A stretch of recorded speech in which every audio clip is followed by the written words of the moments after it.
So I want to thank everyone for coming this evening. And I especially want to thank the Thomas Crane Public Library for inviting me.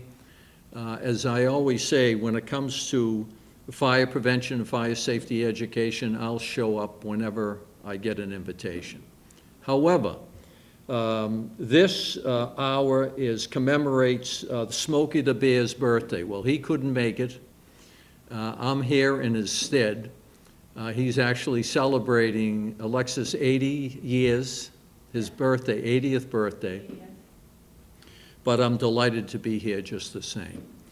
Well, I'll give you some indication of why I have developed over time an expertise in fire safety, particularly fire safety education. I was born in 1949, quite some time ago, but I was born in a firefighter's home. My father was a captain in Quincy for nearly, I think, 35 years. So in those younger years, I grew up within my own informal education. Long before what is called the EDIT program, exit drills in the home. It's a program where parents are encouraged to sit down with their children and create an evacuation plan. Well, my father did that in the early 50s. This was long before smoke detectors were brought into the market. That was around in the 70s. And we had a plan. In the event, particularly if we were sleeping on the second floor and we couldn't evacuate down a stairwell, we had alternate means of egressing. Okay? Also, over those years, particularly as a young man, my father would convey to me what fires he encountered and what started those fires. So at a very early age, I was developing an awareness of how to prevent fires, with the fact that I would know how to evacuate and the family members would know how to evacuate. After graduating from Northeastern University, I myself went into the fire department. I was there for 33 years as a firefighter and as a lieutenant. I responded on the trucks, what I call suppression, responding to fires. And I developed my own awareness of how fires start, particularly under careless circumstances. And I also grew to the negative impact fire has on families, households in particular.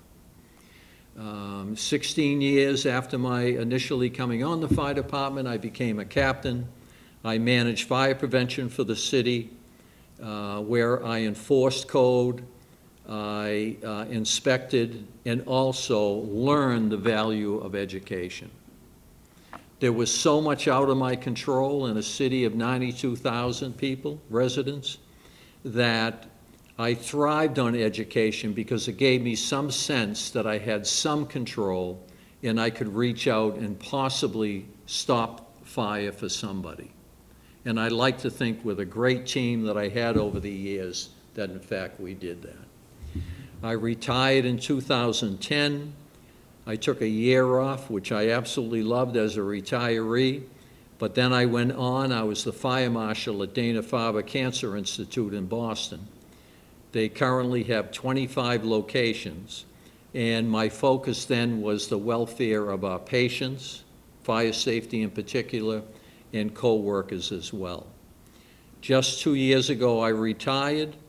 I was concerned about the expertise that I had earned, if you will, over all those years, roughly 44 years. So what I did was I compiled much of that information in a book, and it's called Fighting Fire, A Proactive Approach. So this presentation is going to include excerpts from that book. It makes it easier for me, and I like to choose things that, in fact, I think that would be, the audience will like as well. Because we all live in a home, whether it's an apartment, condo, or a home itself. So let me begin. You're going to hear me use the term behavioral patterns. These articles in this book are an attempt to positively impact the behavioral patterns that lead to accidental fire and preparations to avoid and detect its presence should it occur. Behavioral patterns, we all have them. Meanwhile, I hope that through this book you will discover a path to a safer household, whether through changes in behavioral patterns, addition to early warning notification devices like smoke detectors and carbon monoxide detectors, or proactive considerations regarding your evacuation options during an emergency. It's key. Any fatality I've ever witnessed in the fire department, it's obvious to me that there was no forethought to what happens when I encounter fire, okay? I'm looking to instill within the listener that ounce of prevention that will lessen the possibility that you will become a victim of fire, and that your efforts maintaining that level of safety will become a routine pattern in your lives, okay? So, behavioral patterns. Years ago, I must have had a discussion with my mother-in-law, discouraging her from her habit of placing combustibles, newspapers specifically, on the stovetop. She was in a condominium in Arlington. She had an electric stove, and she used to stave the left side of the stove where she'd put papers on it. At that time, she had an electric stove within a small working kitchen, while apparently using that space was convenient. After our discussion, she discontinued that practice. Months later, she became aware that she accidentally left the burner on. She returned home to discover it so, while she later conceded that if she had continued her habit of using that stovetop as a counter, she would have lost her home. So she changed that behavioral pattern. What are some other risky behavioral patterns? Statistics tell us a great deal. Smoking. Careless disposal of smoking within a residence is the #1 cause of fire deaths. Smoking while lying on a couch or a mattress is an invitation for disaster, a common scenario, and leading cause of home fire deaths. I've witnessed that a number of times in the fire service. To eliminate such a practice is a step towards a safer home and one's personal welfare. Leaving cooking unattended is a cause of home fires. #1 cause of home fires, cooking. And the typical scenario is you start cooking, you leave, you're distracted, you go to the front door, you forget about your efforts in the kitchen. Extremely common. Another habit worth looking at, if you can relate with doing so in your home. Loading seasonal appliances on power strips. Do you know what I mean by power strips? Which are not made for the types of electrical current drawn by air conditioners or space heaters for that matter. Heating is the #2 cause of fires within residents. The #1 cause within that are space heaters, portable space heaters. So in other words, they typically, a power strip, they're used and they're rated for electronic equipment, computers, etc. They're not rated for air conditioners, they're not rated for space heaters, they're not rated for aquariums. I've had fires in aquariums due to it. True story. I'll tell you exactly what happened. The fire was suppressed prior to our arrival because the fire went up the wall. It broke the glass in the aquarium. The water poured out and suppressed the fire at the time. Candles left unattended. We've had those fatalities. And oftentimes the candles, they might be used for aesthetics, but are also used with loss of electricity. And people will use a candle, the electricity goes on, what do? They forget the candle's burning. Loss of life happened over in Fenway. Grillings on decks and porches rather than doing so further away from your house is placing your property at risk. Can you think of any practices that place you at risk? Any scenarios that place combustibles too close to potential ignition sources, where ignition sources are left unsupervised.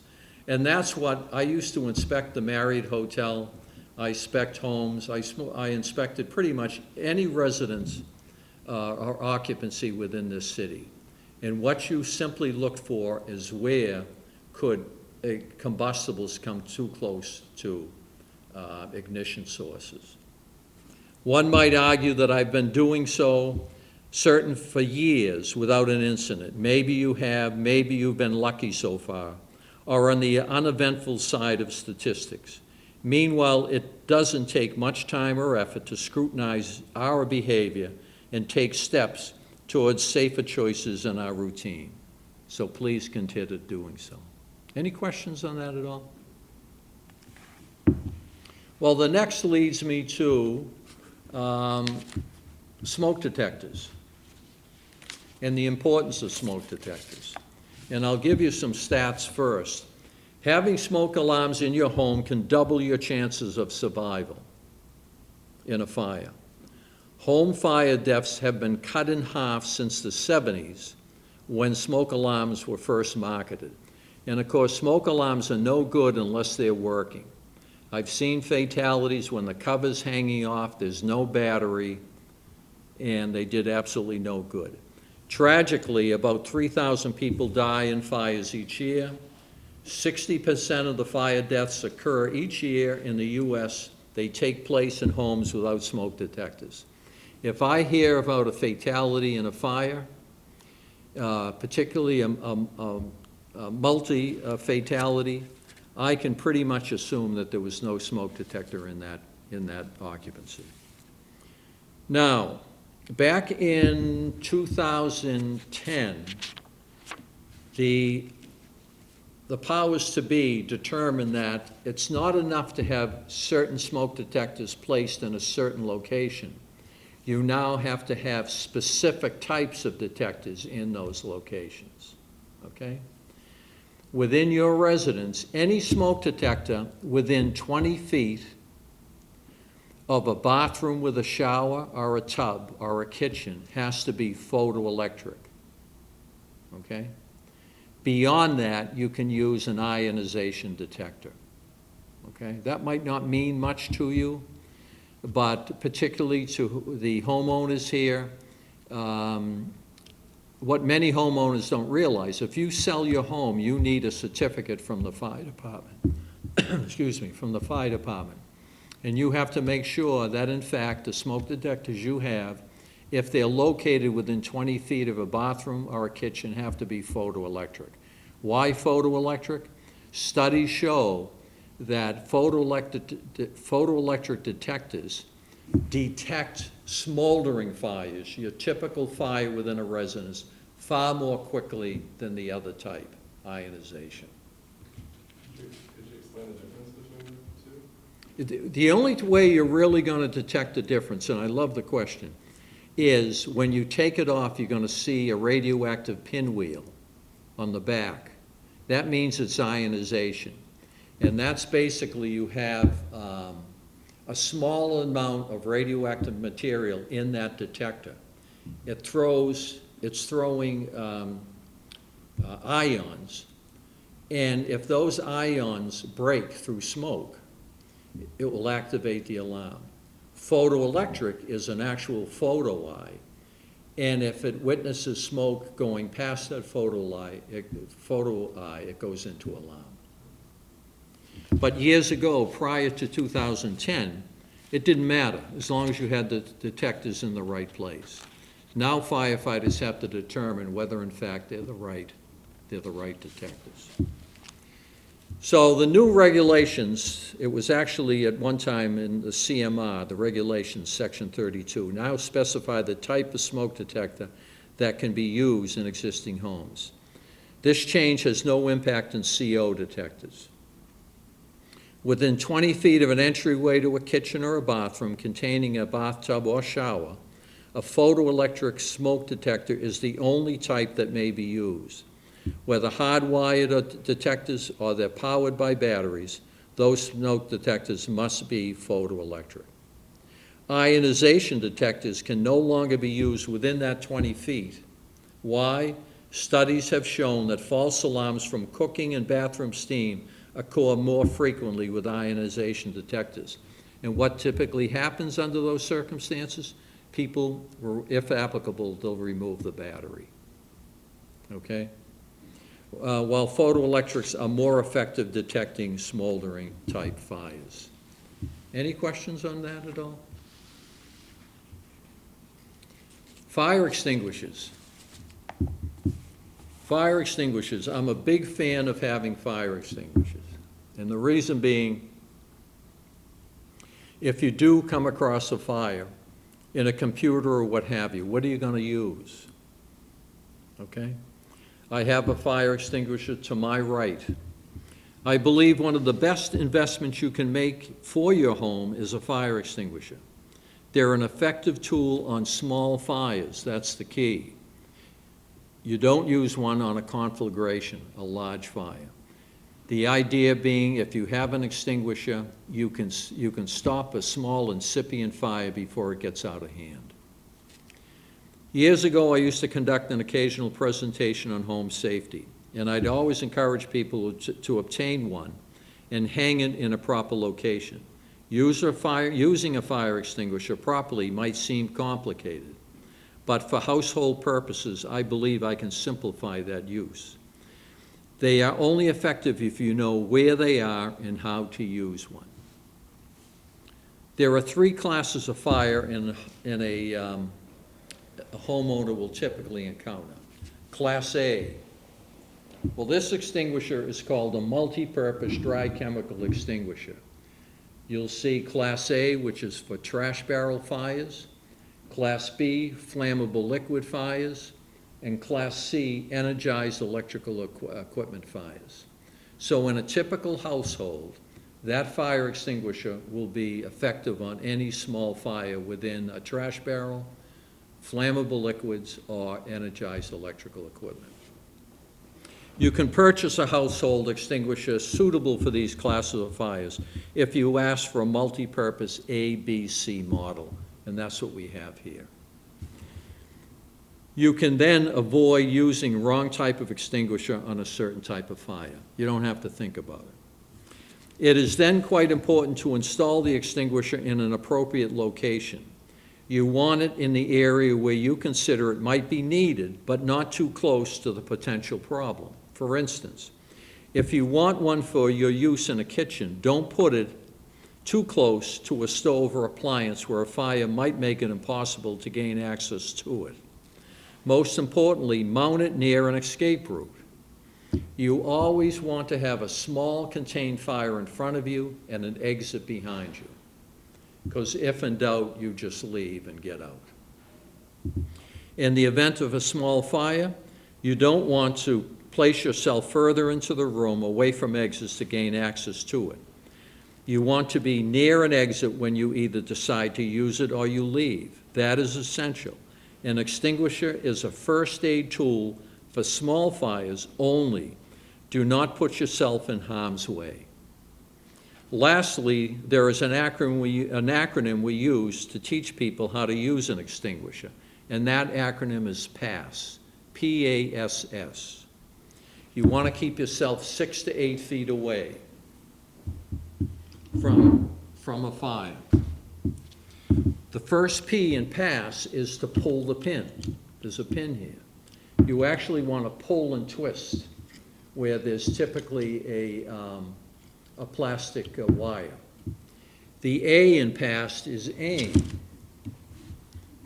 Take the nozzle, aim at the base of the fire 6 to 8 feet away. The first S in PASS is squeeze. You then squeeze the handles, and the second S is sweep back and forth at the base of the fire. Any questions on that? But the key is A, B, or C. You can buy an extinguisher at Curry's, at Home Depot, at Lowe's, Target's for that matter. All right, CO detectors. This is a good one, and consider what I'm reading here. The other day, I was approached by a lieutenant, this was when I was in fire prevention, who conveyed the details of an incident he felt had some educational value for the public. Hearing it, I agreed. It has to do with a recent carbon monoxide incident when alarms were activated and in one instance ignored. So if you're in a home now with any sort of fossil fuel burning equipment, oil burner, a gas burner, gas stove, fireplace, wood stove, etc., you're required by code to have CO detectors on every level of habitation. In this instance, it's unfortunate in a way where a day earlier I was interviewed on cable television, TV, on this very subject, carbon monoxide. Well, I would love to have the opportunity to share the circumstances of the incident I'm going to share with you. Conveying actual incidents can be a learning experience for us all, especially if we can see ourselves responding the way others have or haven't, to consequently learn from their actions. So let me take this opportunity to convey some of the details of this incident and ask what would you have done if your carbon monoxide alarm activated? At roughly 8:30 p.m., Engine 1 was called to a condo unit within a multi-unit dwelling to investigate the activation of a carbon monoxide alarm. Upon entry into that unit, using our equipment, the fire department has equipment to detect, they have meters, carbon monoxide. A positive carbon monoxide reading was found, confirming that the condo owner's alarm activated was warranted and not a malfunction. The problem the lieutenant and his crew had to solve was there were no fossil fuel burning appliances within the condo unit. Fossil fuel burning equipment is any appliance utilizing natural gas, propane, fuel oil, coal, or wood as an energy source. Neither of the appliances, the heating unit or stove, utilized these sources of energy. They were electrical. So where was the CO coming from? A firefighter knocked on another door to speak with the owners of that condo unit. Their CO detector had been an alarm earlier, while in this instance the owner removed the battery in the detector, assuming the alarm was a malfunction, and never called the fire department. Now CO is colorless and odorless. Picture this. This gentleman, the alarm was going off and he deactivated. Readings were taken in that unit with our own equipment and higher CO concentrations were found. Remember, carbon monoxide CO is poisonous, odorless, colorless, and tasteless. Without the installation of a CO alarm, its presence cannot be detected. As in the first condo unit, this unit too was devoid of fossil fuel burning equipment. So what was the source of the CO? Anyone want to project what it might be? Investigating the entire building, a gas-fired water heater was found at the far end of the building. So in other words, there was a mechanical room where the hot water heaters were placed. Earlier in the day, roof work was performed and a tarpaulin was draped over the side of the building. What these workers neglected to realize was, in doing so, they were blocking a sidewall vent. So the hot water heaters were being vent from the sidewall. The top came down over it. The CO was migrating back into the building and pushing down. Combustible gases from that gas water heater, CO included, were then redirected back into the building. The condo owner who called when his detective activated did the right thing, and tragedy was avoided by the subsequent investigation, the actions of the lieutenant. The second condo assumed the alarm was a malfunction and ignored the warning. Okay? The importance of smoke detectors and the importance of CO detectors. Now, I'll get into home escape planning. I'd like to highlight a few aspects of the public safety, fire safety announcement from the Massachusetts Office of the State Fire Marshal. It asks you to be proactive, pre-planning an escape plan from your home in the event of a fire. As I've said, every fatality I've ever witnessed in the fire service, I studied each and every one. And it was obvious to me with the fatalities that there was no forethought. Typically, in terms of fire education, there's a large gap between the optimism that people say, it's not going to impact me, and my knowledge through experience that fire does impact people. But here's all you have to do to either prepare for it, detect it, and proactive behavioral patterns, changing those. So when a fire strikes, this will give you an indication of how fast fire travels. When fire strikes, you may have less than 1 minute to safely get out of the building. That's the truth. This fact alone highlights the importance of working smoke detectors for early notification and practicing home fire safety drills for safe evacuation. Okay? Even when Patty and I, my wife, will take off on a vacation somewhere, while she's unpacking, I will do a pre-fire plan. Very simply, I'll look outside the room, or even within the room, to see if there's a roof off of the window, let's say in a guest room, or where the actual stairwells are as well. Fire doubles in size every minute. The time to develop an escape plan isn't during an actual emergency. Smoke obscures visibility while it can easily confuse and affect our judgment. Following your escape plan in an emergency should be an automatic response. Plan a home fire escape route. Locate all doors, windows, halls, stairwells that can be used to exit the building. Make certain the door locks and window latches are functional, working properly. Make certain windows are not painted shut or too difficult to open. Security bars, if present, should have a quick release features. I used to love going in and inspecting premises, and some I can't mention, and some weren't in the city. They were in other cities. And I remember one in particular had bars over the windows. And those bars had no quick releases whatsoever. So these people were up on the second and third floor. Windows, if they're a certain dimension, are, by the building code, allowed to be secondary means of egress. And these windows were functionless as an emergency egress. Have 2 ways out of each room. Crawl low beneath smoke. Where heat and smoke tends to rise, the freshest, coolest air will be down low by the floor. Roll out of bed onto the floor and crawl to the primary exit, and if unusable, your predetermined secondary exit. A secondary exit can be another door, stairway, or window. Never use an elevator as a means of escape. If you must go to a window, don't jump if this can be avoided. Turn on the room lights, open the window, and signal for help. Choose a meeting place, important. Choose a spot outside and away from the home where all family members can meet and confirm each other's safety.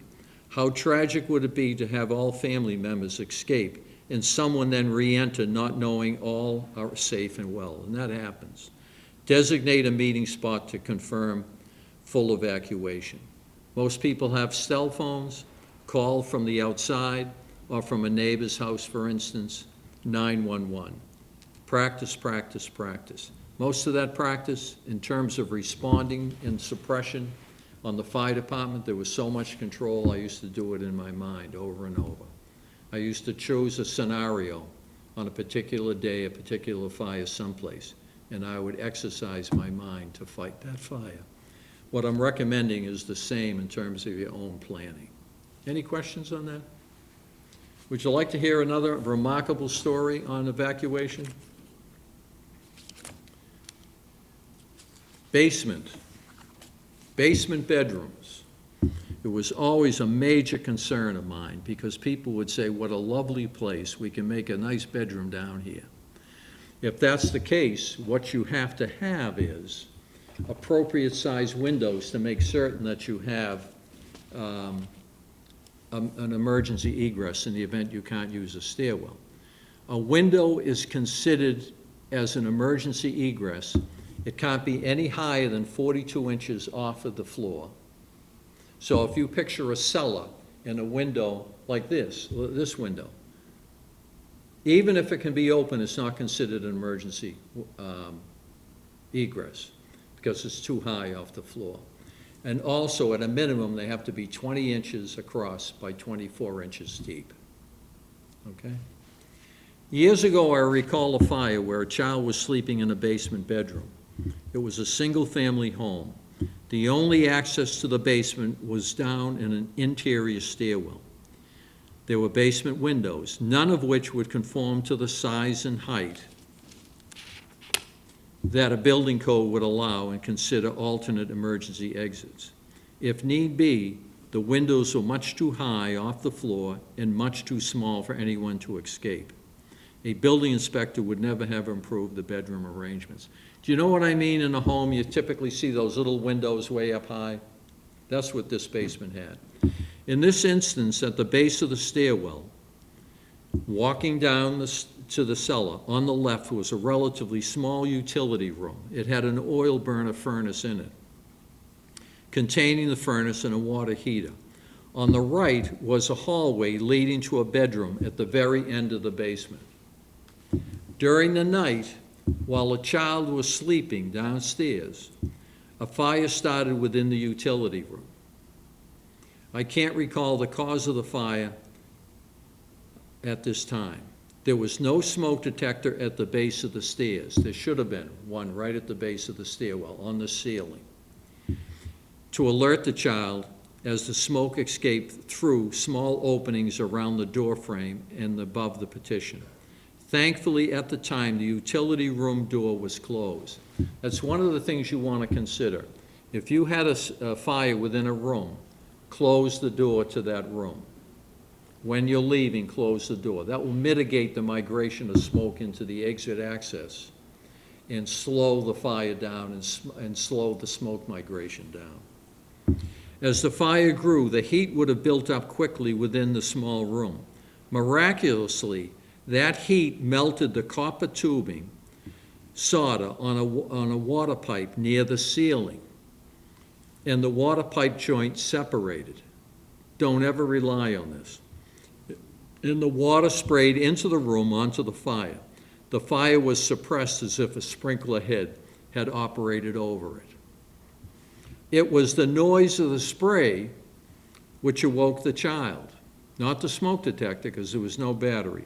Although I did not speak with the boy, I understand that he ran out past the utility room in this smoke condition, the only access to an exit, notifying the rest of the family to evacuate as well. As I write this, I'm still amazed at his good fortune, and it truly, truly was good fortune. That is the first and only time I have witnessed a water pipe fail in that manner during a fire. If that had not occurred, the smoke would have built up quickly towards the untenable conditions, even with that door closed, while the heat and fire would have made escape through that hallway and up that stairwell impossible. The point is, before you consider utilizing a basement space for an additional sleeping area, consider first whether you have the appropriate exiting arrangements to do so. I suggest you contact your building department to ask for their determination. It is too easy to consider using the space for sleeping without considering the consequences should an emergency arise. I certainly wouldn't rely on melting solder to act as protection. I never saw it before. I probably will absolutely never see it again. Any questions on that? Would you like me to go into specifics of where smoke detectors should be located?